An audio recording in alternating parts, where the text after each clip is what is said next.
तिच्यासोबत बोलताना फिरताना किती निघून गेली वेळ. तिच्यासोबत बोलताना फिरताना किती निघून गेली वेळ. कळालं पण नाही मला स्वतःला केव्हा झालं होतं मला तिच्यावर प्रेम. पण आमच्या प्रेमाची राहिली अपूर्ण गोष्ट. पण आमच्या प्रेमाची राहिली अपूर्ण गोष्ट. कारण तिला वारंवार सांगितलं होतं मी स्पष्ट, ऐकू नको समाजाच्या म्हटलं.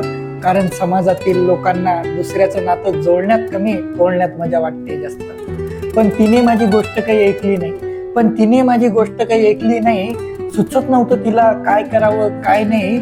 शेवटी तिने माझी साथ सोडली. जेव्हा ही गोष्ट मला कळली तेव्हापासून तर आतापर्यंत मी प्रेमाची पायरी पुन्हा कधीच नाही चढली. आज पण प्रत्येक मित्र विचारतो मला नेहमी, का रे भाऊ सांग ना कशी दिसत होती आमची वहिनी. सर्वांना एवढंच सांगतो, दिसायला होती ती खूपच छान. तिचे गोरे गोरे गाल, काळे काळे केस, दिसायला खूपच सुंदर. पण राहणारी साधी अशीच एक प्रेमिका होती की राव माझी.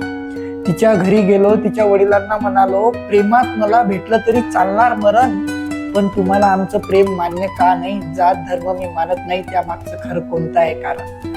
तिचे वडील म्हणाले, सोनं आणि लोखंड यांची बराबरी होत नसते बाबू. तुला एक वेळा नाही तर किती वेळा सांगू, तिच्यासाठी मुलगा हवा असा जो बांधणार तिच्यासाठी घर सुवर्ण. जात धर्म या काही छोट्याशा गोष्टींमुळे राहिलं आमचं प्रेम पूर्ण.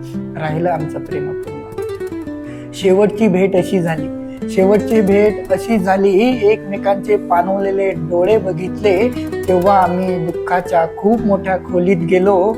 अमोरासमोर असतानाही आमच्या तोंडातून शब्द निघत नव्हते. जणू एकमेकांच्या प्रेमात पडून आम्ही जिवंत असताना सुद्धा मेलो.